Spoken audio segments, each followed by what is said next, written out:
الأنهار والفلك التي تجري في البحر بما ينفع الناس وما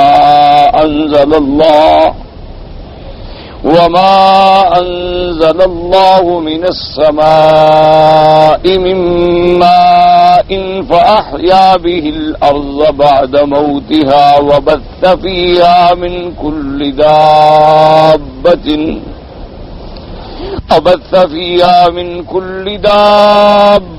وتصريف الرياح والسحاب المسخر بين السماء والأرض لآيات لقوم يعقلون۔ اللہ تبارک و تعالی نے کلام مقدس کی ان آیات مبارکہ میں جو سورۃ البقرہ کی آیات ہیں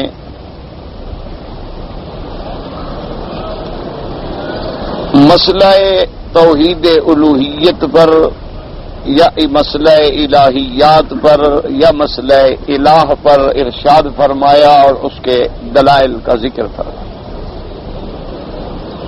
تو جیسے ہم نے الحمدللہ کل کے درس میں پڑھا تھا کہ ہر مسلمان کے لیے یہ ضروری ہے، لازم ہے کہ سب سے پہلے اس کا عقیدہ صحیح اور عقیدہ بالکل اسی طرح ہو جس طرح ہمیں آقا انعامدار خاتم الانبیاء حبیب کبریا سیدنا محمد الرسول اللہ صلی اللہ علیہ وسلم نے سکھلایا ہے، سمجھایا ہے، فرمایا۔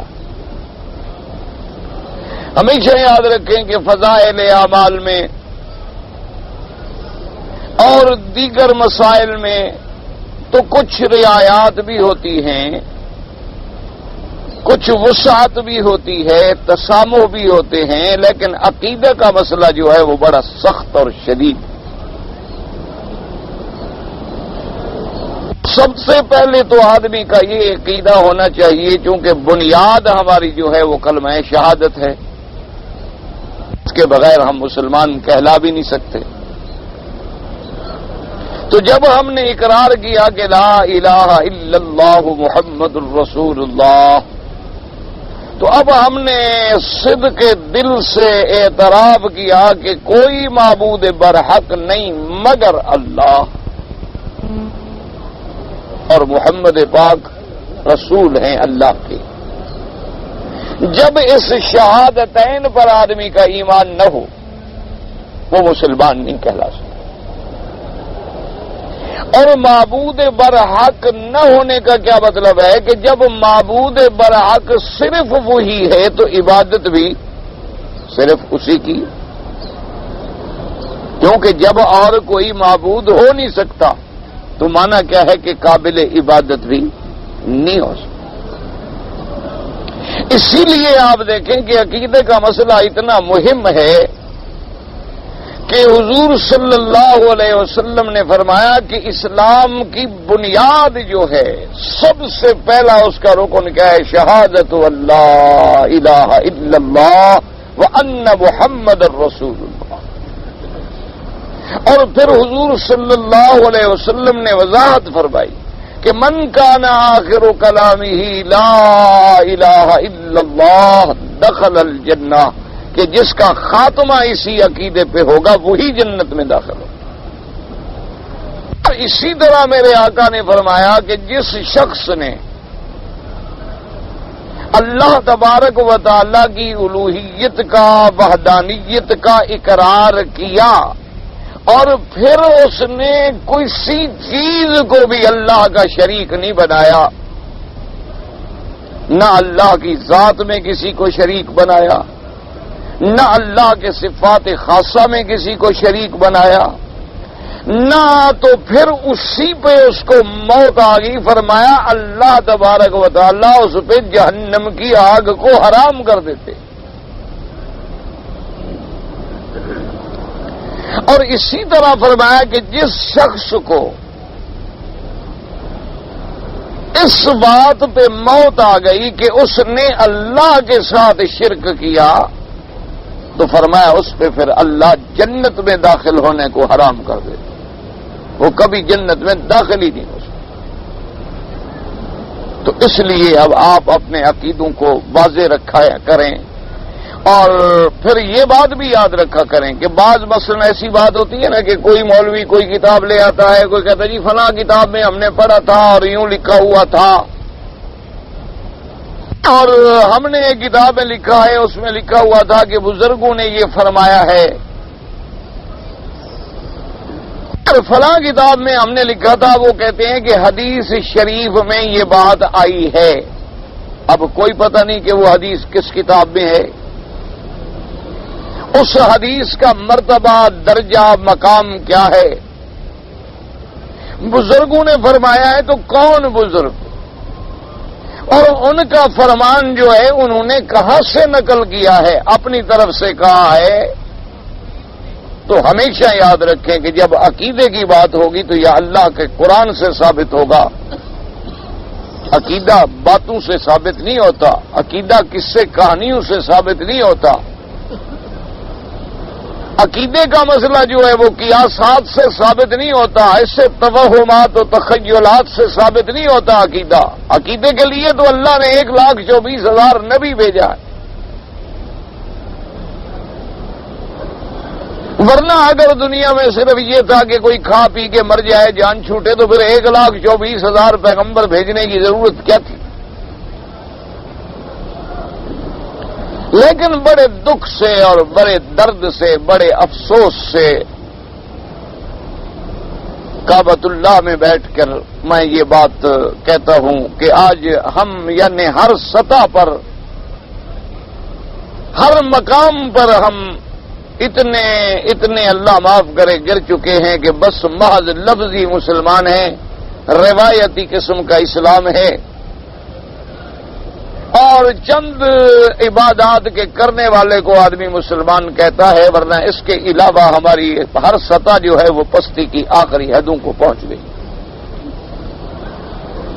یعنی عقائد میں ہمارا یہ عالم ہے کہ مسلمان ہے، کلمہ شریف بھی پڑھتا ہے، نماز بھی پڑھتا ہے، روزہ بھی رکھتا ہے، حج بھی کرتا ہے، زکوٰۃ بھی دیتا ہے، اللہ کے قرآن پہ ایمان بھی رکھتا ہے، لیکن اللہ معاف کرے قبروں پہ سجدہ بھی کرتا ہے، قبروں پہ جا کے طواف بھی کرتا ہے، قبروں پہ جا کے چادریں بھی چڑھاتا ہے، قبروں پہ جا کے دیے بھی روشن کرتا ہے، اور یہ عقیدہ رکھتا ہے کہ اس سے ہمارے اعمال میں بڑی ترقی ہو رہی۔ اتنے بڑے مسلمان ہیں، کلمہ بھی پڑھتے ہیں، لیکن عقیدہ یہ ہے کہ جناب اگر ہم نے بزرگ کی مزار پہ جا کے 9 راتیں بیٹھ گئے نا، ہم 9 راتوں کے لیے ہم نے اگر وہاں ڈیرا لگا دیا تو بس بیٹا لے کے ہی آئیں۔ ہے مسلمان؟ کتنے مسلمان ہیں جو اپنی اولادوں کو انسانوں کی طرف منسوب کرتے ہیں کہ یہ پیر بخش ہے، یہ نبی بخش ہے، یہ رسول بخش ہے، یہ حسین بخش ہے، یہ فیض بخش ہے۔ اس نسبت کا کیا معنی ہوتا ہے؟ یعنی ایک طرف قرآن یعنی واضح ببانگے دہل یہ ہمیں عقیدہ بتلا رہا ہے کہ اولاد دینے والا کون ہے؟ اللہ ہے، اور دوسری طرف ہم اپنی اولاد کے نام جو ہیں وہ اللہ کے ساتھ جوڑنے کے بجائے عبداللہ، عبد الرحمن، عبد الرحیم، عبد القادر، عبد الستار، عبد الجبار، عبد الغفار رکھنے کے بجائے ہم رکھ رہے ہیں کہ یہ نبی بخش ہے، اس کو تو جی نبی نے بخشا، یہ جناب رسول بخش ہے، اس کو رسول نے بخشا، اور یہ کون ہے جی؟ یہ حسین بخش ہے، اس کو حضرت حسین نے بخشا ہے، اور یہ کون ہے جی؟ اگر یہ تو جی بالکل خالص پیر بخش ہے، پیریں دیتا ہے۔ یعنی ایک طرف عقیدے کی اتنی بڑی بات ہے کہ اللہ نے صرف یہ نہیں فرمایا کہ ہر چیز، اتنا ہی کافی تھی نا کہ میں ہر چیز پہ قادر ہوں، اتنا ہی کافی تھی کہ ہر چیز دینے والا اللہ ہے، لیکن اس مسئلے کو اللہ نے کھول کے بیان کیا کہ یَهَبُ لِمَن یَشَاءُ إِنَاثًا وَیَهَبُ لِمَن یَشَاءُ الذُّکُورَ، جسے ہم چاہتی ہیں، یَهَبُ لِمَن یَشَاء، جس کو ہم چاہتی ہیں اس کو ہم لڑکے دیتے ہیں، جس کو ہم چاہتے ہیں اس کو لڑکیاں دیتے ہیں، جس کو ہم چاہتے ہیں اس کو جوڑا دیتے ہیں، یعنی لڑکے بھی دیتے ہیں لڑکیاں بھی دیتے ہیں، اور جس کو چاہتے ہیں ہم حکیم بنا دیتے ہیں، نہ لڑکی دیتے ہیں نہ لڑکا دیتے ہیں۔ یعنی اس لڑکے دینے والے مسئلے کو قرآن نے کھول کے بیان کیا، اور اب ہم مسلمان بھی کہلائیں، کلمہ شریف پڑھنے والے بھی کہلائیں، اور عقیدہ ہمارا یہ ہو کہ جناب یہ تو ہمیں پیر نے دیا ہے۔ چلو پیر جب تک زندہ تھا پھر بھی کوئی عقیدے کی بات تھی کہ ہم نے پیر صاحب سے کہا، انہوں نے دعا کی، اللہ نے ہمیں بچہ دیا۔ لیکن پیر کے مرنے کے بعد نہیں، ہم تو جناب گئے اور حضرت کی قبر پہ جا کے ہم کھڑے ہو گئے، شہباز قلندر کے مزار پہ، حضرت داتا صاحب کے مزار پہ، اور حضرت بابا غازی کے مزار پہ ہم جا کے کھڑے ہوئے، اور ہم نے کہا کہ ہمارا بیٹا نہیں ہے، اور ہم تو بالکل تمہارے مزار پہ اسی لیے آئیں کہ بچہ ہم لے کے جائیں۔ بادشاہ اکبر کو بیٹا نہیں ہوتا تھا، دیکھو جی سلیم الدین چشتی نے دیا، اور وہ بغیر جوتے پہنے ہوئے پھر حضرت کے حاضر ہوئے۔ فلاں کو بیٹا نہیں ہوتا تھا، انہیں نظام الدین اولیاء نے دیا۔ بھائی چلو زندگی میں تو اللہ کے ولی کے پاس ایک آدمی جاتا ہے، وہ کہتا ہے حضرت میرے لیے دعا کریں اللہ مجھے بچہ دے، ٹھیک بات ہے، جائز بات ہے، کوئی منع نہیں۔ کسی عالم کے پاس جاتا ہے، بزرگ کے پاس جاتا ہے، کسی صالح بندے کے پاس جاتا ہے کہ جناب میری اولاد نہیں، میرے لیے آپ دعا کریں، ٹھیک بات۔ لیکن موت کے بعد تو اللہ نے کسی کو حق نہیں دیا کہ تم جاؤ اور قبر والوں سے کہو کہ جناب مجھے بچہ دو۔ لیکن اس کے باوجود بھی ہم مسلمان ہیں، ہمارے عقیدوں کا یہ حال ہے، اور یعنی ہمارے عقیدوں کا یہ حال ہے، اللہ معاف فرمائے، کہتے ہیں کہ اگر ہم نے 11ویں شریف کا دودھ تقسیم نہ کیا نا جی تو بالکل بچے ہمارے جو ہے نا گنگے ہو جائیں۔ کیوں کہ جب ہم 11ویں کا دودھ نہیں دیں گے تو بچے گنگے کیوں ہوں گے کہ پیر صاحب کو پتہ چل جائے گا کہ آج مرید ہمارا بے ایمان ہو گیا ہے، اس نے 11ویں نہیں منائی۔ مقصد ہے کہ ہمارے 11ویں کرنے کا بھی پیر کو پتہ ہے اور نہ کرنے کا بھی پیر کو پتہ ہے، تو علم غیب اور کیا ہوتا ہے؟ بھئی علم غیب کس کو کہتے ہیں؟ کہ پیر صاحب تو مثلا اپنے مزار مبارک میں ہیں، کوئی بزرگ بغداد میں دفن ہیں، کوئی بزرگ مشہد میں دفن ہیں، کوئی نجف میں دفن ہیں، کوئی آپ کے ملک میں دفن ہیں، کوئی ہند و پاک میں دفن ہیں، کوئی عرب میں ہیں، کوئی عجم میں ہیں، اور آپ یہاں بیٹھے ہوئے 11ویں شریف منا رہے ہیں، یہاں بیٹھے ہوئے آپ ختم شریف فرما رہے ہیں، تو ان کو یعنی پتہ لگ رہا ہے نا کہ کون بزرگ میرا مرید 11ویں دیتا ہے اور کون مرید 11ویں نہیں دیتا۔ جو دیتا ہے اس پہ راضی ہوتے ہیں، اس کی اولاد بھی بڑھ جاتی ہے، رزق بھی بڑھ جاتا ہے، کاروبار بھی اس کا بڑھ جاتا ہے، اور جو نہیں دیتا ہے اس پہ بزرگ ناراض ہو جاتے ہیں، اس کا رزق بھی کم ہو جاتا ہے، بچے بھی بیمار ہونے شروع ہو جاتے ہیں، مصائب بھی آ جاتے ہیں۔ تو یہ جب عقیدہ بن جائے، خدا کے لیے کعبے میں بیٹھ کے آپ فیصلہ کریں، آپ کسی مولوی مکی مدنی کی باتوں کو چھوڑ دیں، اللہ نے آپ کو بھی تو عقل دیا ہے نا، اللہ نے آپ کو بھی تو کھوپڑی دی ہے، اتنا بڑا دماغ دیا ہے سوچنے کے لیے کہ بھئی اگر میں مکے میں بیٹھ کے 11ویں کروں اور 11ویں والے پیر کو پتہ چل جاتا ہے تو یہ علم غیب ہے کہ نہیں ہے؟ اور علم غیب کا مالک کون ہے؟ تو اب اللہ کے ساتھ ہم نے شرک کیا کہ نہیں کیا؟ اسی طریقے سے جناب اندازہ کریں کہ یہ تو ہمارے عقیدے، اچھا اس سے بھی اور آگے بڑھیں اور آگے چلے جائیں، اللہ تبارک و تعالی معاف کرے کہ انسان تو انسان ہے، پیر تو پیر ہے، گھوڑے سے اولاد مانگتے ہیں۔ اسی طرح آپ نے نہیں دیکھا ہے، آپ نہیں جانتے ہیں، پڑھے لکھے لوگ، عقل والے لوگ، اور ان کو پتا ہے کہ بھئی یہ ہم نے نقل بنائی ہوئی ہے، ورنہ یہ گھوڑا بھی کرائے کا ہے، یہ لکڑی کے بنے ہوئے تازیے ہیں، یہ ہم نے خود بنائے ہیں، محض ایک نقل ہے۔ چلو اس وقت کو، اس یاد کو، اس قصے کو، اس منظر کو سامنے لانے کے لیے پہلے لوگ فلمیں بناتے تھے، ڈرامے بناتے تھے، اب ہم نے مذہب میں بھی ایک ڈرامہ بنا لیا۔ یعنی ان کو پتا ہے کوئی آدمی اتنا کم عقل نہیں، ان کے سامنے تو بنتا ہے، ان کے سامنے اسے سجایا جاتا ہے، اس پہ رنگ ڈالے جاتے ہیں، اس پہ تیر لگائے جاتے ہیں تاکہ وہ منظر ہمارے سامنے آئے جو حضرت حسین رضی اللہ تعالیٰ عنہ کو قرب و بلا کے میدان میں پیش آیا تھا.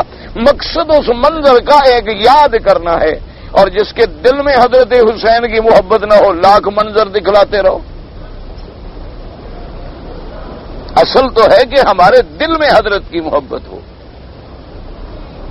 اصل تو ہے کہ ہمارے دل و دماغ میں اہل بیت رسول پاک کی عظمت ہو. اگر ہم نے یہ دکھا کے ثابت کرنا ہے تو پھر تو اللہ کے نبی ہزاروں قتل ہو گئے، ان کی بھی تو کوئی بنائے تمثیل. اللہ نے قرآن میں فرمایا کہ یقتلون الانبیاء بغیر حق. توحید کے مسئلے پہ بنو اسرائیل نے میرے انبیاء کو شہید کر دیا. انبیاء کے سروں پہ آرے رکھے گئے، ان کو دو ٹکڑے کر دیا گیا. انبیاء علیہ السلام کو قتل کرنے کے لیے، پھانسی دینے کے لیے ان کے محاصرے کیے گئے. پھر کس کس کی ہم تمثیل بنائیں گے، کس قسم کی اب مثالیں بنائیں گے، کس کس کے لیے ہم تعزیے سجائیں گے، کس کس کے لیے ہم روزے بنائیں گے. کوئی عقل کی بات ہے؟ ذرا غور کریں. اور پھر جو نقل ہم بناتے ہیں اس کے پاس آگے پھر اسی کو چوم رہے ہیں لوگ، ماشاءاللہ ہاتھ لگا رہے، سبحان اللہ حضرت حسین کا گھوڑا ہے. اے مسلمان، پہلے تو یہ بات غلط ہو گئی کہ حضرت حسین رضی اللہ تعالیٰ عنہ گھوڑے پہ گئے بھی تھے، کرب و بلا یا اونٹ پہ گئے تھے. چلو ایک منٹ کے لیے مان لیا گھوڑے پہ گئے تھے، اسی گھوڑے پہ گئے. اس کو حضرت حسین نے چھوا ہے، ہاتھ لگے ہیں، سواری فرمائی ہے. وہ تو 1200 سال گزر گئے. حضرت حسین رضی اللہ تعالیٰ عنہ کو گزرے ہوئے تو 1200 سال گزر گئے. ان کی شہادت کی عظمت آج بھی زندہ ہے اور قیامت تک بھی زندہ رہے گی. اللہ ہمیں ان کے طریق پہ چلنے کی توفیق دے. اللہ تبارک و تعالی ہمیں ان کی اتباع نصیب کرے، ان کی محبت نصیب کرے، ان کی الفت نصیب کرے. ہم ڈرامہ باز نہ بنے، ہم حقیقی معنوں میں ان کو ماننے والے بنے.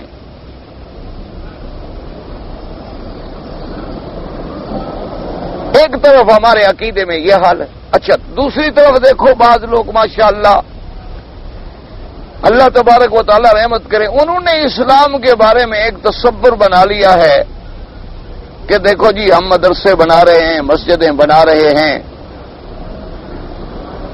ہم بڑا کام کر رہے ہیں اسلام. اور پھر جناب ہم اتنی کوشش کر رہے ہیں سبحان اللہ کہ ہمارا مسواک اسی طرح ہے، ہم اپنی چادر اسی طرح باندھتے ہیں پنڈلیوں پہ، ہم جناب بالکل عین کوشش کرتے ہیں ہماری پگڑی بھی اسی طرح ہو، ہمارا کرتا بھی اسی طرح ہو. ہم تو جی قدم قدم پہ حضور کے عاشق ہیں، غلام ہیں، حضور کے متبع ہیں. ہمیں تو 24 گھنٹے حدیث کے علاوہ فرصت بھی نہیں ہے. یہ بھی ایک بڑا کام ہے، اس میں کوئی شک نہیں. لیکن ایمان سے کہو، جس ملک میں کفر کا نظام چل رہا ہو اور وہاں آپ صرف ان باتوں پہ خیال کریں، اور جس کام کے لیے حضور آئے تھے اس کے لیے کبھی آپ نے ایک کانٹا بھی برداشت نہ کیا ہو، تو قیامت میں خدا کو کیا جواب دیں گے؟ یہی کہ بس ہم نمازیں پڑھتے رہے تھے، یہی جواب دیں گے خدا کہ جی ہم نے حدیث شریف پڑھی تھی. اچھا جی آپ کی بیوی بھی نماز پڑھتی تھی؟ جی ہم نے کہا تو تھا، ہم نے کہا تو تھا بیگم صاحبہ سے کہ بھئی نماز پڑھا کرو، لیکن بس وہ بات نہیں مانتی تھی. بڑی بڑی کیا کریں جناب، میری بیگم بڑی سرکش ہے، وہ تمہارے بچے جن رہی ہے وہ بات مانتی ہے، یہ نماز والی نہیں مانتی. یہ تمہارے بچوں کے لیے 9 مہینے پیٹ میں بوجھ اٹھاتے پھرتی رہتی ہے، پھر بھی تیری بات مان لیتی ہے فارغ ہونے کے بعد. صرف یہ نماز والی بات تیری نہیں مانتی. کیسا جھوٹ ہے، کیسا مکر ہے، خدا کے ساتھ فریب کر رہے ہو. کھانے پکانے میں تیری بات مانتی ہے، روٹی پکانے میں تیری بات مانتی ہے، تیرے کپڑے روزانہ استری کرنے میں تیری بات مانتی ہے، صرف نماز میں تیری بات نہیں مانتی. مانا یہ ہے کہ تم باقی باتوں میں مخلص ہو اور نماز کے معاملے میں تم خود منافق ہو. ورنہ اگر تیری بیوی کو یہ پتا ہو کہ میں نے اگر نماز نہ پڑھی تو آج میرے خاوند کے ساتھ میرا آخری دن ہوگا، آخری رات ہوگی، مجال ہے کہ وہ نماز نہ پڑھے. اسے یہ پتا ہو کہ میں نے نماز نہ پڑھی تو یہی کہے گا جی السلام علیکم فی امان اللہ. جاؤ دبا ہو جاؤ میرے گھر سے، مجھے ایسی کافرہ عورت کی کوئی ضرورت نہیں ہے۔ مجال ہے کہ وہ نماز نہ پڑھے؟ تم اپنے 4 سال کے بچے کو 6 سال 7 سال کے بچے کو ہاتھ لگا کے حرم لے آؤ، مسجد میں لے جاؤ، اسے جناب دکھاؤ کہ لوگ کیسے نماز پڑھیں۔ ہو سکتا ہے کہ بڑے ہو کے نماز نہ پڑھے؟ میں تو خود یہ کہا ہوا چھوڑیں جی، ابھی بچے ہیں، کھیلنے کودنے کے دن ہیں، مگر جی بڑے ہوں گے ٹھیک ہو جائیں گے، سمجھ جائیں گے۔ یہ کیا ہو رہا ہے کہ نہ عقیدے میں بھی ہم اللہ معاف کرے صرف ایک روایتی مسلمان ہیں۔ اچھا، اور بعض لوگ جو ہیں ان کے نزدیک تو اسلام صرف چند عبادات کا نام ہے، اور وہ کہتے ہیں کہ جی یہ پرسنل معاملہ ہے، ہر آدمی کا ذاتی معاملہ ہے، کوئی نماز پڑھتا ہے تو پڑھ لے، نہیں پڑھتا ہے تو نہ پڑھ۔ یہ تو پھر یورپ میں بھی آپ کو اجازت ہے، وہاں بھی آپ مسجد بنا لیں، نمازیں پڑھیں، جماعت کریں، خطبہ دیں، جمعہ پڑھیں، پڑھائیں، کوئی منع نہیں کرتا۔ آپ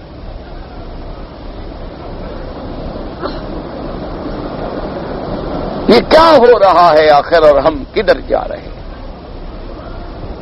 کہ نہ عقیدے میں ہم پکے مسلمان رہے، نہ اعمال کی حد تک ہم پکے مسلمان بنے، نہ اتباع رسول پاک صلی اللہ علیہ وسلم کی حد تک ہم صحیح مسلمان بنے، صرف ہم ایک روایتی مسلمان کہلاتے ہیں۔ کیا وجہ کہ مسلمانوں کے گھر میں پیدا ہو گئے، ہم نسلی مسلمان ہیں۔ کوئی آدمی دکھاوے کا مسلمان ہے، کوئی آدمی چونکہ نماز پڑھتا ہے اس لیے مسلمان ہے، کوئی آدمی سال میں مکہ شریف ہو آتا ہے اس لیے مسلمان ہے، اور کسی کے دماغ میں یہ ہے کہ جناب سال میں جو مرضی آئے کرو، رمضان شریف میں مکے جا کے عمرہ کر لو، بس سارے گویا یہ سمجھو کہ میں گنگا نہا کے آ گیا، پاک ہو گیا۔ کام بڑے بڑے جو تیرے سود خار ہیں نا، وہ بڑے رمضان میں پکے آتے ہیں مکہ شریف۔ یہ تمہارے ملک کے بڑے بڑے اسمگلر ہیں نا، جو بڑے بڑے ظالم جگیردار، بڑے بڑے غریبوں کی عصمتیں لوٹنے والے آ جاتے ہیں۔ ہاں جی سبحان اللہ جی، بس اللہ پاک کا کرم ہے جی، اللہ پاک کا بڑا بڑا شکر ہے جی، سبحان اللہ جی، رمضان شریف کا روزہ خدا کعبے میں نصیب کر دیتا ہے، اور تیرا پیسہ حرام کا ہے، تیرا کھانا حرام کا ہے، پینا حرام کا ہے، جن پیسوں سے تم نے کھجور خریدی ہے وہ پیسے حرام کے ہیں، کس بات کا تمہیں خوشی ہے کہ میرے گناہ بخشے جائیں گے؟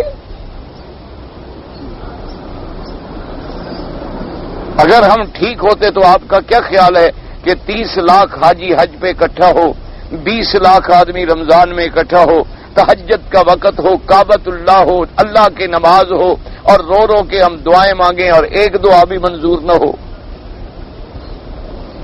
آج کیا ہو رہا ہے عالم میں؟ وجہ کیا ہے؟ اگر غور کریں کیا بات ہے کہ ایک آدمی نہیں، 2 آدمی نہیں، 20 لاکھ کا مجمع۔ وجہ یہ ہے کہ ہم نے اسلام کا نام لے کے اسلام کو بدنام کیا ہے، اور اللہ ہم سے ناراض ہے۔ کبھی کبھی کوئی چیز تھوڑی بہت ہی رحمت آ جاتی ہے، وہ بھی پتہ نہیں جانوروں کی وجہ سے آ جاتی ہے، کیڑے مکوڑوں کی وجہ سے آ جاتی ہے، کسی اور مخلوق کی وجہ سے آ جاتی ہے۔ اسی لیے برنارڈ شاہ بڑا ایک گزرا ہے نا، بڑا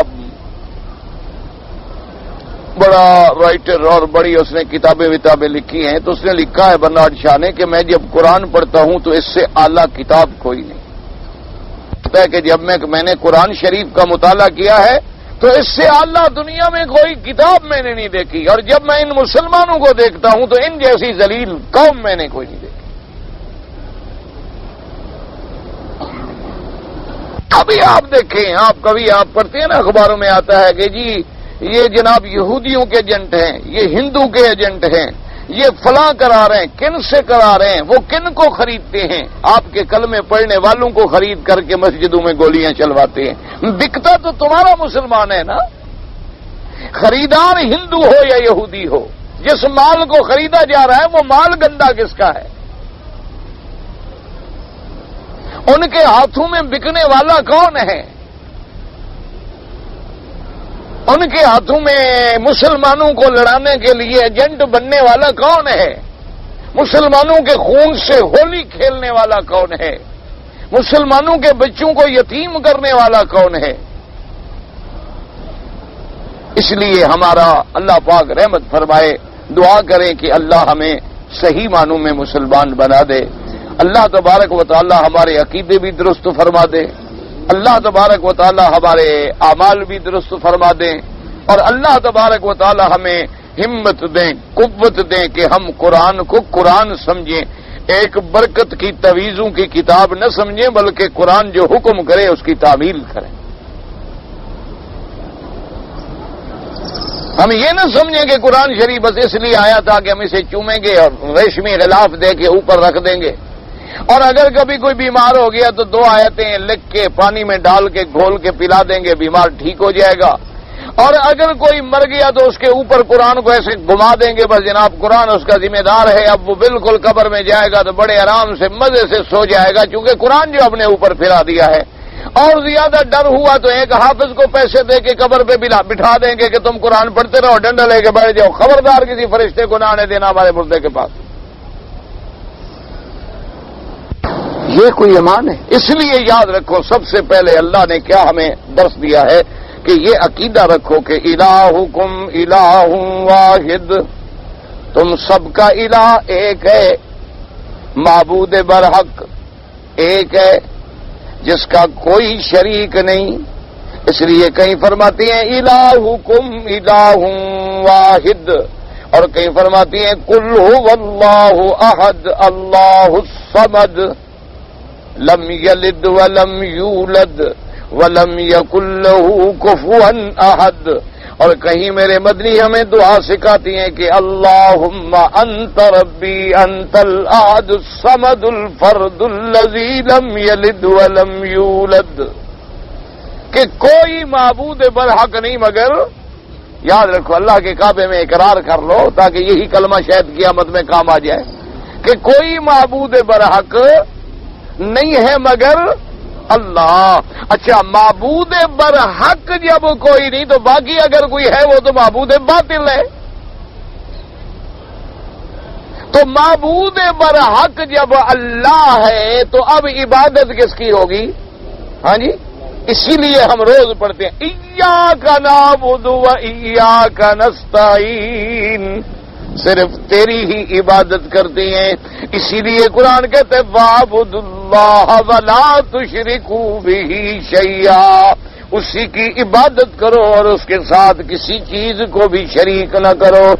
اسی لیے فرماتی ہے وَمَا خَلَقْتُ الْجِنَّ وَالْإِنسَ إِلَّا لِيَعْبُدُونِ، میں نے نہیں پیدا کیا انسانوں اور جنوں کو مگر صرف اپنی عبادت کے لیے۔ اور اسی لیے فرماتی ہے یا ایھا الناس اعبدوا ربکم الذی خلقکم والذین من قبلکم لعلکم تتقون، اے لوگو عبادت کرو اپنے رب کی جس نے تم کو پیدا کیا، تم سے پہلے والوں کو پیدا کیا ہے۔ اور اسی لیے میرے مدنی سرکار نے باقاعدہ اللہ نے فرمایا میرے نبی آپ کھل کے کہہ دیں قل فغیر اللہ تأمرونی اعبد ایھا الجاہلون، اللہ نے فرمایا میرے مدنی کھل کے اعلان کرو کہ جاہلو، مشرکو، کافرو، غیروں کے پجاریوں، غیروں کے دروازوں پہ نظر نیاز چڑھانے والوں، کیا تم مجھے یہی سکھلاتے ہو کہ میں بھی تمہاری طرح خدا کی عبادت چھوڑ کے غیروں کی عبادت کروں، یعنی طواف بھی کرتا رہوں اور بتوں کے مسا بھی کرتا رہوں، اللہ کے گھر کی عبادت بھی کروں اور تمہارے بتوں کی عبادت بھی کروں؟ فرمایا نہ کھل کے کہہ دو قل یا ایھا الکافرون لا اعبد ما تعبدون، مسلمان بنو گے کہ معبود برحق اللہ، عبادت کے لائق بھی اللہ۔ کیوں عبادت کے لائق اللہ؟ وجہ کیا ہے؟ اس لیے اللہ نے فرمایا غور کرو کہ میں نے تم کو پیدا کیا تو جو خالق ہے وہ مالک بھی ہے، جو خالق ہوتا ہے مالک یقیناً ہوتا ہے، اور جب خالق بھی وہ ہے مالک بھی وہ ہے، اور ساری کائنات میں تصرف بھی اسی کے ہاتھ میں ہے، اور تمہیں پیدا کرنے والا مارنے والا بھی وہی ہے۔ تو لہذا عبادت کا مستحق بھی وہی ہے، اور جن کی تم عبادت کرتے ہو یہ نہ تو پیدا کرتے ہیں، نہ مالک ہیں، نہ ان کے ہاتھ میں کوئی ذرے کے برابر چیز ہے۔ اس لیے قرآن کہتا ہے میرے مدنی چیلنج کرو ان کافروں کو کہ ارونی ماذا خلقوا من الارض ام لهم شرک فی السماوات ام آتیناہم کتابا فہم علی بینۃ منہ۔ اللہ نے فرمایا میرے مدنی ان کافروں سے کہو کہ جن کی تم عبادت کرتے ہو، اور بتاؤ تو صحیح انہوں نے کوئی زمین کا تھوڑا سا ٹکڑا بنایا ہو؟ کوئی زمین کا تھوڑا سا ٹکڑا انہوں نے بھی بنایا ہو تو ذرا ان کا بھی بنایا ہوا مجھے دکھلاؤ۔ ام لہم شرک فی السماوات، یا زمین کا ٹکڑا بنایا ہو تو دکھائیں، یا آسمانوں کے بنانے میں کوئی ان کی شرکت ہو، کوئی حصہ ہو تو وہ بتلائیں۔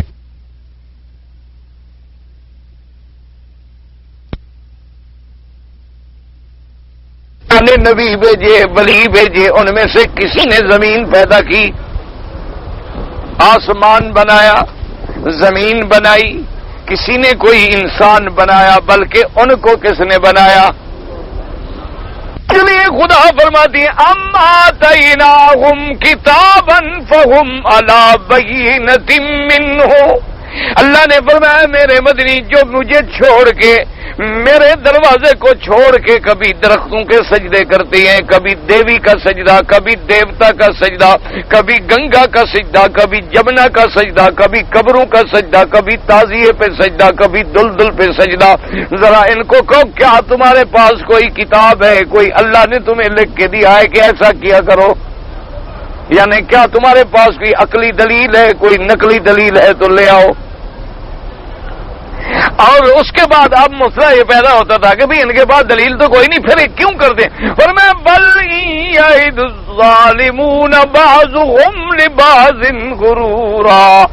اللہ نے فرمایا میرا مدنی اصل وجہ کیا ہے کہ یہ ظالم ایک دوسرے کو جھوٹے دھوکے میں مبتلا کیے ہوئے ہیں، یہ لوگوں کو جھوٹا دھوکہ دیتے ہیں کہ جب تم بتوں کی پوجا کرو گے، جب تم عیسیٰ علیہ السلام کو خدا سمجھو گے، جب عزیر کو خدا کا بیٹا بنا لو گے، جب تم اولیاء اللہ کو خدا کا بالکل حصے دار اور مختار بنا لو گے، جب تم اہل بیت رسول اور حضرت حسین کو تم مختار بنا لو گے، تو یہ اللہ کے پیارے ہیں، وہ وہاں تمہیں چھڑا لیں گے، اللہ کو کہہ کے تیرے سارے مسئلے حل کرا دیں گے۔ اللہ نے فرمایا یہی دھوکے میں ان کو آپس میں ایک دوسرے نے مبتلا کیا ہوا ہے، ورنہ میرے پاس تو کوئی کسی مشرک کی سفارش کا سوال پیدا نہیں ہوتا۔ فرمایا ان اللہ یمسک السماوات والارض ان تزولا وَلَئِن زَالَتَا إِنْ أَمْسَكَهُمَا مِنْ أَحَدٍ مِّن بَعْدِهِ۔ اور فرمایا میرا مدنی یہ آسمانوں کو کس نے روکا ہوا ہے کہ بغیر ستون کے کھڑے ہیں، اور مدتیں گزر گئیں، ہزاروں سال گزر گئے، اور آئندہ خدا جانے کتنے گزریں گے۔ کون طاقت ہے جس نے آسمانوں کو روکا ہوا ہے؟ اور کون ان کو اگر میں گرانا چاہوں تو پھر کون روک سکتا ہے، اور روکنا چاہوں تو کون ہٹا سکتا ہے؟ تو جب ان کے پلے میں نہ آسمانوں میں کچھ ہے نہ زمینوں میں کچھ ہے تو پھر یہ میرے شریک کیسے بن گئے؟ بھئی شریک تو وہ ہوگا نا، کچھ تو ہو نا۔ تم دکان میں جو شریک کرتے ہو کسی کو، کس لیے شریک کرتے ہو؟ بابا کہتے ہیں یا تو پیسہ لے آؤ، آدھا پیسہ تمہارا آدھا ہمارا، پھر ہم شریک ہیں، یا پھر یہ پیسہ میں لگاتا ہوں کام تم کرو، تب تم شریک بناتے ہو۔ ایک آدمی تمہیں پیسہ بھی نہ دے اور کام بھی نہ کرے، اس کو شریک نہیں بناؤ گے۔ یہ کہو گے اچھا جی ٹھیک ہے، نہ تمہارا پیسہ ہے نہ تمہارا کام ہے، چلو گھر میں بیٹھ رہو، سال کے بعد میں کچھ نہ کچھ تمہیں خیرات دے دیا کروں گا، وہ خیرات ہوگی۔ پھر جو خیرات لیتا ہو وہ تو خدا نہیں بن سکتا، جو خود خیرات کا مستحق ہو وہ خدا بن سکتا ہے؟ اچھا اگر خیرات کا مستحق نہیں تو پھر کوئی شراکت تو ثابت کرے کہ آسمانوں میں حصہ ہے، زمین میں حصہ ہے، ستاروں میں حصہ ہے، چاند تاروں میں حصہ ہے، کس چیز میں حصہ ہے؟ اور اللہ نے فرمایا میرا مدنی دیکھو یہ تو پھر بھی میری شان ہے کہ انہو کان حلیما غفورا، کہ میں حلم والا ہوں، میں بخشنے والا ہوں، ورنہ اگر میں چاہوں وَلَوْ يُؤَاخِذُ اللَّهُ النَّاسَ بِمَا كَسَبُوا مَا تَرَكَ عَلَى ظَهْرِ الْأَرْضِ مِنْ دَابَّةٍ، فرمایا اگر میں ان لوگوں کے گناہوں پہ ان کو پکڑ لوں تو پھر زمین پہ تو کوئی چیز چلتی ہوئی بھی نظر نہیں آئے گی۔ یہ تو میرا علم ہے، میری رحمت ہے کہ میں نے ان کو مہلت دی ہے کہ شاید عقل کر لے، توبہ کر لے، شاید یہ ٹھیک ہو جائے، بچ جائے۔ اس لیے یاد رکھو، سمجھو عقیدے کو کہ معبود برحق کون ہے؟ اللہ۔ تو معبود برحق جب اللہ ہے تو عبادت کس کی ہوگی؟ اللہ کی۔ اب سجدہ بھی عبادت ہے یا نہیں ہے؟ ہاں جی، رکوع کرنا، نماز پڑھنا، ہاتھ باندھ کے جھکنا، زکوٰۃ دینا، خیرات دینا، قربانی کرنا، پکارنا، طواف کرنا، یہ سب عبادت ہے کہ نہیں ہے؟ اگر یہ عبادت ہے تو پھر کس کی ہوگی؟ اگر اللہ کے سوا کسی غیر کی آئے گی تو پھر کیا بن جائے گا؟ بس اسی موٹی سی بات کو سمجھ لو کہ عبادت کا مستحق صرف وہ ہے کیوں معبود برحق جو وہ ہے۔ اسی لیے انبیاء کہتی ہیں انی وجہت وجہی للذی فطر السماوات والارض حنیفا، اللہ کا پیغمبر کہتے ہیں مولا میں تو سب کچھ اپنا تیری طرف کر رہا ہوں، تجھے سونپ رہا ہوں، کیونکہ آسمانوں اور زمینوں کے پیدا کرنے والا جو تو ہے، جب خالق تو ہے، مالک تو ہے، تو معبود برحق بھی تو ہے۔ اللہ نے فرمایا ظالموں کا بھی غور بھی تم نے کیا ہے کہ جانوروں کو پیدا تو میں کروں، اور جب جانوروں سے دودھ نکلے تو تم غیروں کے نام پہ جا کے 11ویں کرو اور قبروں پہ چڑھاؤ۔ اللہ فرماتا ہے کچھ غور تو کرو کہ جس جانور کے دودھ پر تم شرک اور بدعت کر رہے ہو اس جانور کو کس نے پیدا کیا ہے؟ اس کے اندر دودھ کی نہریں کس نے چلائی ہیں؟ فرمایا اس جانور کو ایسے پیدا کیا کہ گھاس سبز کھاتا ہے، گھاس کھاتا ہے، مختلف قسم کے گھاس کھاتا ہے، اور پھر اس کے بدن میں جا کے کیموس بنتے ہیں، اور میں نے اندر بڑا ایسا مشینوں کا انتظام کیا ہے، ایسے فلٹر لگائے ہیں کہ تیری ساری دنیا کے بندے میرے مقابلے پہ نہیں بنا سکتے۔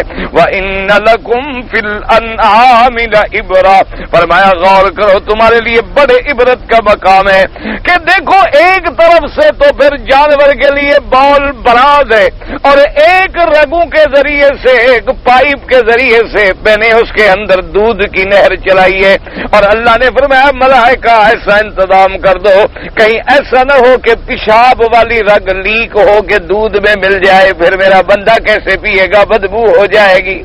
اگر خون والی نالی پھٹ گئی تو پھر رنگین ہو جائے گا، یہ دودھ کا مزہ نہیں رہے گا۔ اور میں بین فرس ودم لبنا خالصا سائغا للشاربین، کہ میں نے اس کے گوبر اور خون کے درمیان میں سے تیرے لیے دودھ کی نہریں چلائی ہیں۔ یہ سب کچھ میں نے بنایا، جب تم ڈبے بھر لیتے ہو تو 11ویں پیروں کے نام پہ کرتے ہو، پھر کہتے ہیں جی ثواب تو اللہ پہنچائے گا نا۔ ہم تو کہہ رہے ہیں کہ اللہ میاں ثواب تو اللہ میاں صرف 11ویں کی رات کا ثواب پہنچاتے ہیں، 12ویں والی رات کا نہیں پہنچاتے۔ یہ تمہارے پاس یعنی کوئی اللہ کی طرف سے حکم آیا ہے کہ 11ویں کی رات کرو گے تو پھر تو میں ثواب پہنچاؤں گا، اگر تم نے خیرات کی نا 10ویں کی رات یا 12ویں کی رات تو پھر میں نہیں پہنچاؤں۔ اللہ کے بندو خدا کے لیے سوچو، خیرات کرو، کوئی نہیں منع کرتا، ساری زندگی خیرات کرو، روزانہ خیرات کرو، دودھ لٹا دو، پانی لٹا دو، دولت لٹا دو اللہ کے راستے میں، لیکن ایسی ایجادات اور ایسے بدعات خود نہ گھڑو، اپنی طرف سے نہ مقرر کرو۔ کسی کو حق نہیں پہنچتا کہ کوئی دن مقرر کرے جب تک میرا اللہ حکم نہ دے۔ آج کوئی جمعہ کے مقابلے پہ جمعہ بنا دے، کسی کو حق نہیں۔ عیدین کے مقابلے پہ عیدین نہیں پیدا کرے، کسی کو کوئی حق نہیں۔ کوئی آدمی ساری کائنات ایک طرف کھڑی ہو جائے اور کہے کہ ہم 9 ذی الحج کے بجائے 8 کو حج کریں گے، اللہ فرماتا ہے نہیں، 9 میں نے مقرر کیا ہے، تم کون ہو؟ تمہیں حج کرنا ہے تو پھر 9 کو ہی کرنا ہوگا۔ کسی کو اختیار نہیں کہ وہ تاریخ بنائے کہ جی یہ 11ویں شریف ہے، یہ 27ویں شریف ہے، یہ 12ویں شریف ہے۔ اللہ نے فرمایا سب دن بھی میرے ہیں، مہینے بھی میرے ہیں، یہ ایام بھی میرے ہیں، زمین و آسمان بھی میرے ہیں۔ میری زمین پہ رہ کر میرے ساتھ شرک کرتے ہو، میرے آسمانوں کے نیچے رہ، اس لیے فرماتی ہیں الہکم الہ واحد۔ آگے کیا فرمایا؟ لا الہ الا هو الرحمن الرحیم۔ فرمایا کوئی معبود برحق نہیں مگر وہ، اور وہ رحمان بھی ہے اور رحیم بھی ہے۔ اب دیکھیں خدا یہ بات ایسے نہیں کہتا کہ زبردستی بنوا لے، ورنہ اللہ چاہتا تو دنیا میں ایک کافر بھی نہ ہوتا، سارے مسلمان ہو جاتے۔ اللہ چاہتے شیطان کو پیدا ہی نہ کرتے، وسوسے کا سوال پیدا نہیں ہوتا۔ اللہ چاہتے کسی کے اندر گناہ کا مادہ بھی نہ رکھتے، تم سے زیادہ فرشتے ہیں آسمانوں میں، گناہوں سے پاک ہے، جن کے عدد کو کوئی نہیں جانتا، وہ گناہوں سے پاک ہے، تمہیں بھی ایسا کر سکتے تھے۔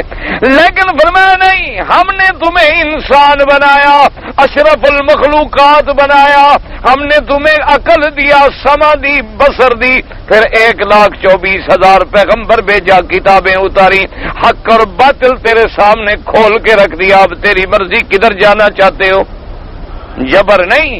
اس لیے یہ اس آیت کے بعد اب دلائل شروع کی، فرمایا ان فی خلق السماوات والارض، ان فی خلق السماوات والارض واختلاف اللیل والنہار والفلک التی تجری فی البحر بما ینفع الناس۔ اللہ نے فرمایا میں نے جو تمہیں کہا ہے کہ معبود برحق صرف میں ہوں، کیوں کہ آسمانوں کی تخلیق میں ذرا غور کر کے ان آسمانوں کو کس نے پیدا کیا ہے، زمینوں کو کس نے پیدا کیا ہے، اور واختلاف اللیل والنہار، اور دن کو اور رات میں کس نے اختلاف رکھا کہ دن روشن ہے رات اندھیری ہے، اور پھر دیکھو کبھی دن ہے کبھی رات ہے، کبھی دن بڑا ہے رات چھوٹی ہے، کبھی رات بڑی ہے تو دن چھوٹا ہے۔ فرمایا اس اختلاف کا مالک کون ہے، ذرا غور کر اس پہ سوچ کہ آسمانوں کے پیدا کرنے والا کون ہے، زمینوں کے پیدا کرنے والا کون ہے، یہ رات اور دن کا اختلاف کرنے والا کون ہے۔ اور فرمایا والفلک التی تجری فی البحر بما ینفع الناس، اور دریاؤں کے پیدا کرنے والا اور دریاؤں پہ کشتیوں کو چلانے والا کون ہے۔ اگر تم ایک لوہا کا ایک تولا بھی لے لو اور دریا پہ ڈالو تو سیدھا نیچے چلا جائے گا، لیکن یہ ہزاروں ٹن کی کشتیاں جو ہیں اوپر کھڑی رہتی ہیں لیکن نہیں ڈوبتی ہیں۔ فرمایا اس عقل دینے والا کون ہے؟ تم کہو گے کہ یہ تو فلاں کمپنی نے جہاز بنایا ہے، یہ تو فلاں کمپنی نے جہاز بنایا۔ اللہ فرماتے ہیں ان کمپنی کے بندوں کو کس نے پیدا کیا؟ تم تو کمپنی تک تو محدود نہ رہو نا، کمپنی میں کوئی کام کرنے والے تو ہوں گے نا، اور وہ کمپنی جو ہے یا زمین پہ ہوگی یا آسمانوں پہ ہوگی، تو زمین آسمان کو کس نے بنایا؟ اس لیے فرماتے ہیں والفلک التی تجری فی البحر بما ینفع الناس، اور یہ سب کچھ کس لیے کہ ہم تاکہ لوگ نفع اٹھا سکیں۔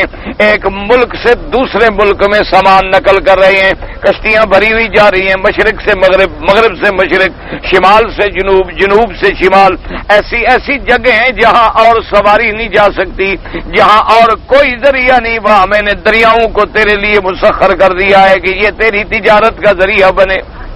اور فرماتی ہے اس کے بعد اللہ تبارک و تعالی نے کہ وَمَا أَنزَلَ اللَّهُ مِنَ السَّمَاءِ مِن مَّاءٍ فَأَحْيَا بِهِ الْأَرْضَ بَعْدَ مَوْتِهَا، اور فرمایا پھر کون ہے جس نے اتارا آسمانوں سے پانی؟ یاد رکھو جیسے زمین میں پانی ہے نا، اسی طرح آسمانوں کے بعد بھی پانی ہے،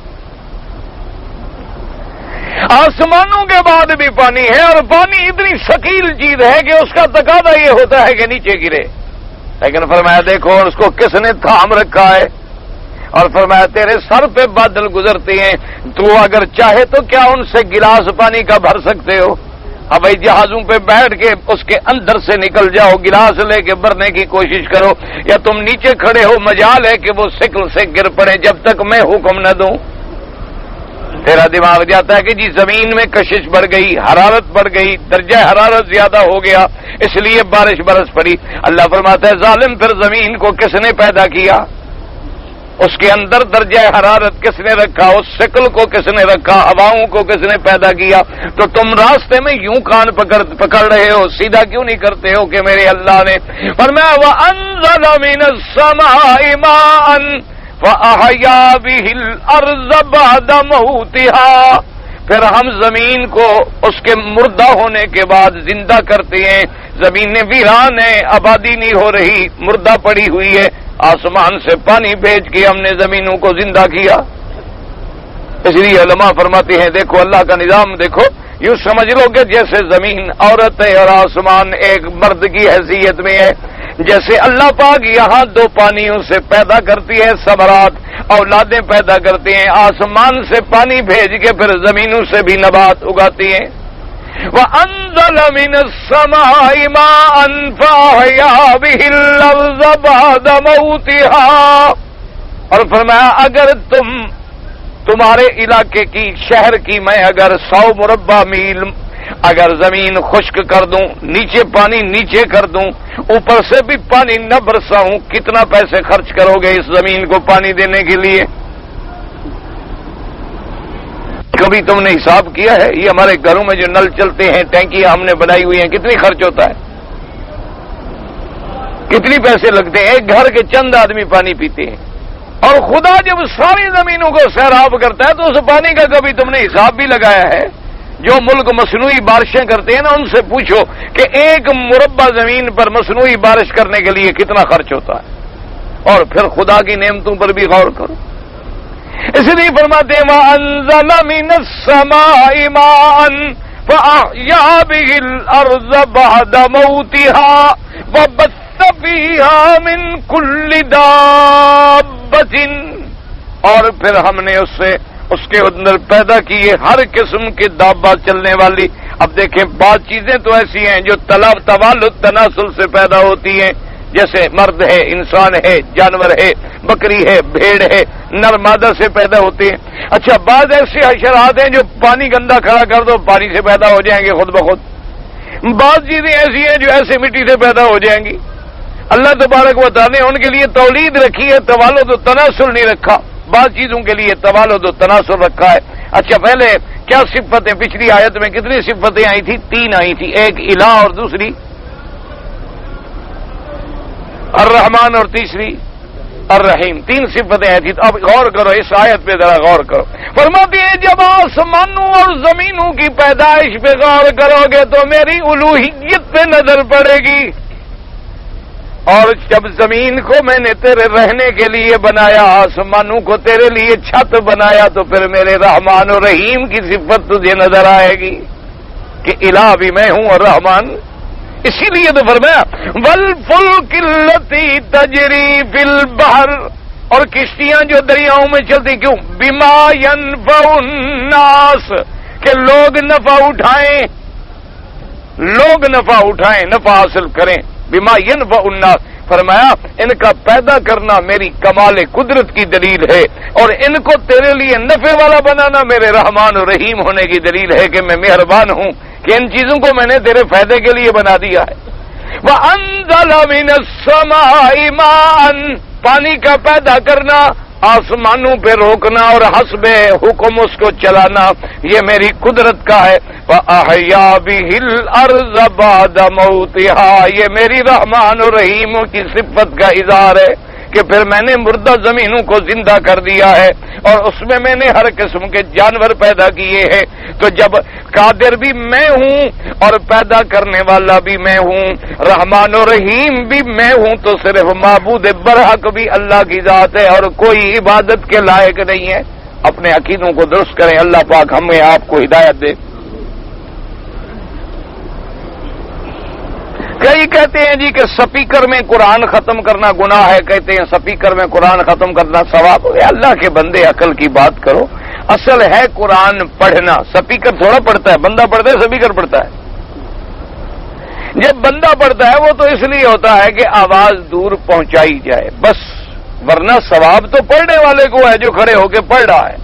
وہ چاہے اب سپیکر کے بغیر پڑھ رہا ہے تو ثواب ہوگا، سپیکر پہ پڑھ رہا ہے تو ثواب. ہاں یہ جو ہمارے ملکوں میں رواج ہے کہ شبینے کرو، ساری رات سپیکر لگا دو اور جناب کیا ہے کہ شبینہ پڑھا جا رہا ہے، یہ بالکل منع ہے.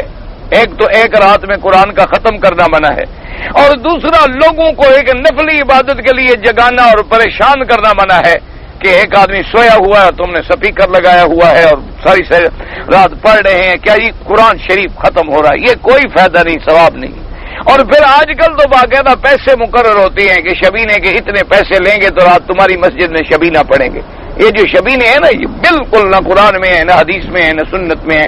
ایک بس لوگوں نے بنا اور جی پھر بھی قرآن پڑھ رہے ہیں نا جی، کہتے ہیں لوگ قرآن پڑھ رہے ہیں جی. حضرت دیکھو اب مولوی وہابیوں کا دماغ خراب ہو گیا، پہلے تو فاتحہ ختم درود سے منع کرتے تھے، اب کہتے ہیں قرآن بھی نہ پڑھو. نہ قرآن تمہیں زیادہ آتا ہے یا حضور کو زیادہ آتا تھا یا صحابہ کو زیادہ آتا تھا؟ تو صحابہ نے کیوں شبینہ نہیں کیا؟ ان کو قرآن سے محبت نہیں تھی؟ تمہیں محبت ہے؟ ابھی بکر، عمر، عثمان، علی، حضرت حسین، اہل بیت کو محبت نہیں تھی؟ تمہیں محبت ہو گئی ہے 1400 سال کے بعد کہ نہ قرآن پڑھنے والے کی داڑھی ہوتی ہے نہ سننے والوں کی ماشاءاللہ داڑھی ہوتی ہے. اور جب شبینہ ختم ہوتا ہے فجر کی نماز نہ پڑھنے والا حافظ پڑھتا ہے نہ سننے والے پڑھتے ہیں، بس لڈو شڈو کھلائے، مٹھائی شٹائی بانٹی اور ٹھنڈے ٹھنڈے مشروب پلائے اور کہا سبحان اللہ، دعا کرو جی ماشاءاللہ اللہ شبینے پڑھنے والوں کو بہت بڑا اجر دے. اللہ فرماتا ہے اجر ہوگا تو دو گے، جب میں نے ثواب دیا ہی نہیں تو مٹی دو گے. جتنی مرضی آئے کہتے رہو کچھ نہیں ملتا ہے. ثواب ملتا ہے سنت میں. یہ نہیں ہے کہ تم شوق میں کہو کہ لوگ 7 چکر کرتے ہیں طواف کے، میں جناب محبت میں 14 کیا کروں گا. اللہ فرماتا ہے گناہ ہوگا. عبادت تب کرو گے جب میرے حضور کی سنت کے مطابق کرو. اگر بڑھاؤ گے تو گناہ ہے، کمی کرو گے تو گناہ ہے.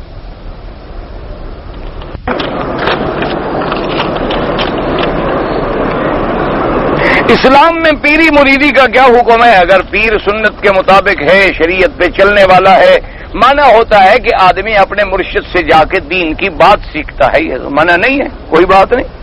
حضور پاک نے بیعت الاسلام بھی کی، بیعت الجہاد بھی کی، بیعت الموت بھی کی. تو آج بھی اگر کوئی آدمی، لیکن شرط یہ ہے کہ پیر جو ہے وہ صحیح معنوں میں متبع سنت رسول اللہ صلی اللہ علیہ وسلم. اگر پیر ماشاءاللہ خود نماز بھی نہ پڑھتا ہو، جس کے گھوڑے بھی ریس میں دوڑتے ہوں اور جس نے زندگی میں خود بھی روزہ نہ، اس لیے کہ وہ پیر کا بیٹا ہے، تو یہ بدعت، یہ بالکل گناہ ہے. اگر صرف خاندان فائدہ پہنچاتا تو پھر نوح علیہ السلام کا بیٹا کبھی جہنم میں نہ جاتا.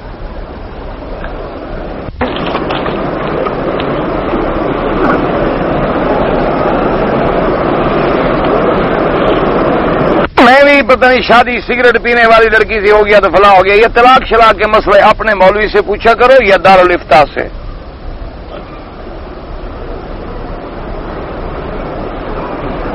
پہلے دن میں نے بڑے شیطان کو کنکریاں ماری، ٹھیک ہے ماشاءاللہ. دوسرے دن درمیانے کو 21 مار دی ماشاءاللہ. جان چھوڑے ادھر ادھر جانے کی کیا ضرورت ہے. تیسرے دن کیا ہی نہیں. واہ بھائی واہ، اپنا حج ہے، اپنا مذاق ہے، جو چاہو کرو. انا للہ و انا دم ادا کرو اور توبہ کرو. یا حج کیا نہ کرو تو پھر صحیح معنوں میں کرو، یا نہ جاؤ. نفلی عبادت ہے. اگر پہلے حج کر چکے ہو تو ہر سال ضروری نہیں ہے. اگر کرو تو پھر باقاعدگی سے کرو. ایک آدمی ہے، ٹانگ کٹی ہوئی ہے، وہ پاکستان سے آئے، انہوں نے جہاز سے جدہ آئے، جدے سے اپنے عزیز کے ساتھ بغیر احرام باندھے ہوئے مکے آ گئے اور پھر جا کے انہوں نے احرام باندھا. بھائی بغیر ٹانگ کے اگر مکے آ سکتے ہیں تو احرام بھی تو باندھ سکتے ہیں. اب انہوں نے مسجد عائشہ سے جا کے احرام باندھ کے عمرہ کیا ہے تو وہاں سے بھی باندھ کے کر سکتے. ایک بکری بھی دے دیں انشاءاللہ، بالکل آئندہ غلطی نہیں ہوگی. دم سے بچنے کا وقت آ گیا تو ٹانگ یاد آ گئی. پہلے یاد نہیں تھی. اللہ کے بندے تم پر تو زیادہ ضروری تھا کہ تم معذور تھے، تم خدا کا شکر ادا کرتے، اپنے ملک سے احرام باندھ کے چلتے کہ مولا مجھے تم نے معذور بھی بنایا، میں پھر تیرے دروازے پہ جا رہا ہوں. تم آ کے ویل چیئر پہ بیٹھ جاتے، ریڑھی پہ بیٹھ جاتے. تم پر تو زیادہ شکر ادا کرنا چاہیے تھا خدا کا. تو ہو گیا لیکن دم پڑ گئی. مدینے پاک سے واپس آ رہا تھا، اس کی طبیعت خراب تھی لیکن اس نے احرام باندھ لیا. جب مکے میں آیا تو زیادہ طبیعت خراب ہو گئی، اس نے جا کے پھر ہوٹل میں احرام وغیرہ کھول دیا، تو اب وہ جب ٹھیک ہو جائے تو عمرہ بھی قضا کرے اور ایک دم بھی ادا کرے۔ یہ نہیں ہوتا جب چاہو باندھ دو جب چاہو کھول دو۔ تو ہماری نمازیں بہت ساری رہ گئی ہوں مثلا، تو مکے میں ایک پڑھ لے تو ساری ادا ہو جائیں گی۔ ہاں جی بالکل۔ تم مثلا مکے شریف میں رات ایک دن کی روٹی جو کھا لو تو 1,00,000 رات کی ضرورت تو نہیں ہے نا تمہیں؟ ایک کا جب 1,00,000 ملتا ہے تو ایک روٹی کا بھی تو 1,00,000 ملے گا کہ بندے ثواب 1,00,000 کا ملتا ہے، یہ نہیں کہ عدد بھی 1,00,000 کا پورا ہو جاتا ہے۔ نمازیں قضا جو ہیں پوری کرو، توبہ کرو، استغفار کرو۔ اگر ایک آدمی یعنی دادا نانا نانی خاندان سب کے لیے ایک عمرہ کرے نہیں ہوتا، ایک ایک کے لیے۔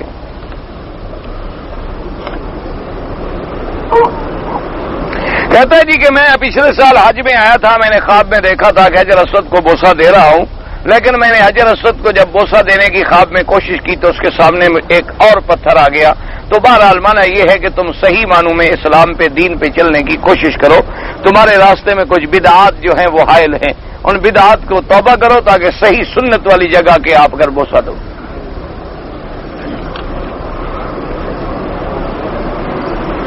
یہ وہی ہے، بخار ہو گیا عمرہ کھول دیا تو عمرہ بھی کرے دم بھی دے۔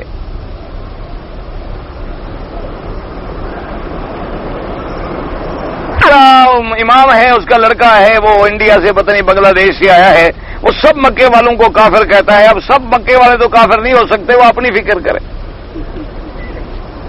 دعا کرو اللہ اس کو ہدایت۔ ایک آدمی نے اقامہ دیا 8,000 ریال لیا، یہ بیچنا بندوں کو بیچنا حرام ہے۔ ہاں یہ علیحدہ بات ہے کہ کوئی آدمی کہے کہ میں تمہارے ذمہ داری ہے قانونی کام وغیرہ یا اس کے اوپر جتنا زکوٰۃ ہے وہ ادائیگی ہے اس لیے مجھے تم اتنے پیسے دو گے، وہ علیحدہ بات ہے، لیکن یہ جو دلال بیچتے ہیں یہ حرام۔ جی بعض لوگ پاکستان میں یرفعون الجنازۃ ویمشون یقفون قدمین، پھر رک جاتے ہیں پھر چلتے ہیں، یہ منع بدعت ہے۔ ہمارے ماموں کو باولے کتے نے کاٹا تھا اور وہ بیچارے بیمار ہو گئے، تکلیف زیادہ ہو گئی، تو ڈاکٹروں کے پاس گئے، انہوں نے کہا کہ اب زہر کا اثر زیادہ ہو چکا ہے، انہوں نے جواب دے دیا۔ تو ہمیں ایک اور آدمی ملا، اس نے کہا کہ راولپنڈی کے علاقے میں 2 قبریں ہیں، ایک کا طواف کرو اور ایک کا سلام کرو۔ یعنی وہ ماشاءاللہ وہ اچھا وہ یعنی زہر وہاں سے وہ قبر نکال لیتی ہے یا پیر صاحب؟ خدا کا اسی کا نام تو شرک ہے۔ وہ مر گئے، لے گئے، طواف بھی کرایا، وہ مر بھی گئے۔ بہرحال توبہ کرو، استغفار کرو، اللہ معاف کرے۔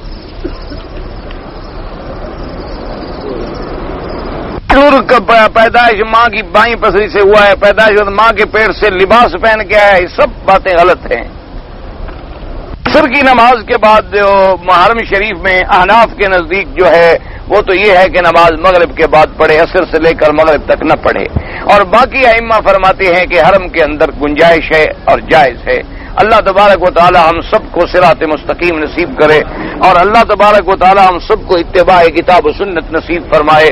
دعا کرو دل سے اللہ مسلمانوں کے عقیدے صحیح کر دے، اللہ تبارک و تعالی تمام مسلمانوں کو شرک سے بچائے، اللہ تبارک و تعالی بدعات سے بچائے، اللہ تبارک و تعالی کفر کی شرارتوں سے فتنوں سے محفوظ فرمائے۔ یا الہ العالمین جتنے بیمار ہیں ان کو شفا عطا فرما۔ یا اللہ ہماری روحانی جسمانی ظاہری باطنی سب بیماریاں پریشانیاں اپنی رحمت سے دور فرما۔ یا الہ العالمین بیماروں کو شفا عطا فرما، بے حیاؤں کو حیا عطا فرما، بے دینوں کو دین عطا فرما، بے اولادوں کو اولاد عطا فرما، جن کی اولاد ہے ان کو صالح بنا، بے روزگاروں کو روزگار عطا فرما، قرض داروں کے قرض عطا فرما۔ یا اللہ مجاہدین کشمیر، بورسنا اور ہرسک، مجاہدین فلسطین، برما اراکان سب کی قدم قدم پہ نصرت فرما۔ یا اللہ مسلمان ہندوستان میں ہے، بنگلہ دیش میں ہے، برما میں ہے، بہار میں ہے، یا اللہ افغانستان میں ہے، عرب میں ہے، عجم میں ہے، اس کی جان مال آبرو عزت کی حفاظت فرما۔ یا اللہ مسلمانوں کی نفرتیں دور فرما، یا اللہ مسلمانوں کے لسانی جھگڑے دور فرما، یا اللہ مسلمانوں میں قومیت کی تفریقیں دور فرما، یا اللہ سب کو صحیح معنوں میں سچا مسلمان بنا، یا اللہ ہم سب کو حضور کی محبت اطاعت اور اتباع نصیب فرما۔ یا الہ العالمین صحابہ کی محبت نصیب فرما، اہل حق کی محبت نصیب فرما، اولیاء علماء کی محبت نصیب فرما۔ یا الہ العالمین ہمیں دین پہ چلنے کی توفیق عطا فرما۔ یا اللہ جو ہمارے ساتھی سپاہ صحابہ میں یا اور دینی جماعتوں میں یا مسجدوں میں شہید ہوئے ان کے درجات بلند فرما، ان کے پسماندگان کو صبر جمیل عطا فرما۔ یا اللہ جن علماء پہ حملے ہوئے ان کی جان مال کی حفاظت فرما۔ یا اللہ علماء سے صحیح کام لینے کی توفیق عطا فرما، دینی جماعتوں کو کام کرنے کی توفیق عطا فرما۔ یا اللہ جو بھی تیرے دین کا کام کر رہا ہے جس انداز میں بھی سب کی حفاظت فرما۔ ربنا آتنا فی الدنیا حسنۃ وفی الآخرۃ حسنۃ وقنا عذاب النار۔ صلی اللہ تعالی علی خیر خلقہ سیدنا محمد وعلی آلہ واصحابہ اجمعین۔